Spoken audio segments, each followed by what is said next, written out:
ওম শান্তি। আজকের মুরলির তারিখ 17 সেপ্টেম্বর 2024। প্রাত মুরলি মধুবন। মিষ্টি বাচ্চারা, এই রহস্য সবাইকে শোনাও যে আবু হলো সবচেয়ে বড় তীর্থ। স্বয়ং ভগবান এখানে সকলের সদ্গতি করেছেন। প্রশ্ন: কোন একটি কথা মানুষ যদি বুঝে যায় তাহলে এখানে ভিড় লেগে যাবে? উত্তর: মুখ্য কথাটি যদি বুঝে নেয় যে বাবা রাজযোগে শিক্ষা দিয়েছিলেন, তিনি এখন আবার শেখাচ্ছেন, তিনি সর্বব্যাপী নন।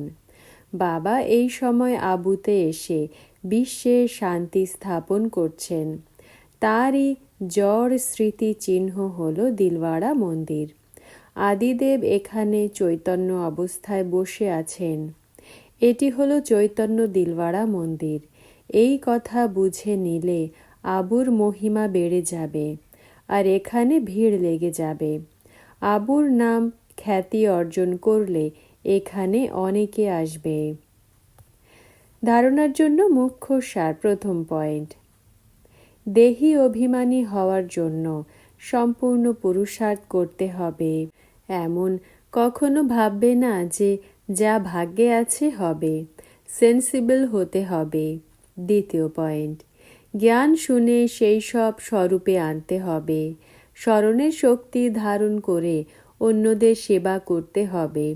সবাইকে আবু মহান তীর্থের মহিমা শোনাতে হবে। বরদান: 1. বাবা শব্দের স্মৃতিতে থেকে স্মরণ আর সেবাতে তৎপর থাকা সত্যিকারের যোগী, সত্যিকারের সেবাধারী ভব। ব্যাখ্যা: বাচ্চারা, তোমরা মুখে বা মনে মনে অসংখ্যবার বাবা শব্দ বলে থাকো। বাচ্চা হয়েছ তো বাবা শব্দ স্মরণে আসা বা চিন্তা করাই হলো যোগ। আর মুখ থেকে বারবার বলা যে বাবা এটা বলে থাকেন, বাবা এটা বলেছেন, এটাই হলো সেবা। কিন্তু এই বাবা শব্দকে কেউ হৃদয় থেকে বলে, আবার কেউ নলেজের বুদ্ধি থেকে।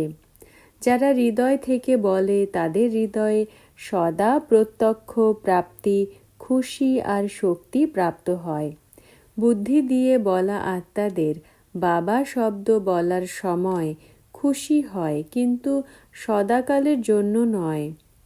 স্লোগান: সত্যিকারের বহ্নি পতঙ্গ হল তারা যারা পরমাত্মা রূপী অগ্নির ওপরে নিজেদেরকে সমর্পণ করে দেয়। ওম শান্তি।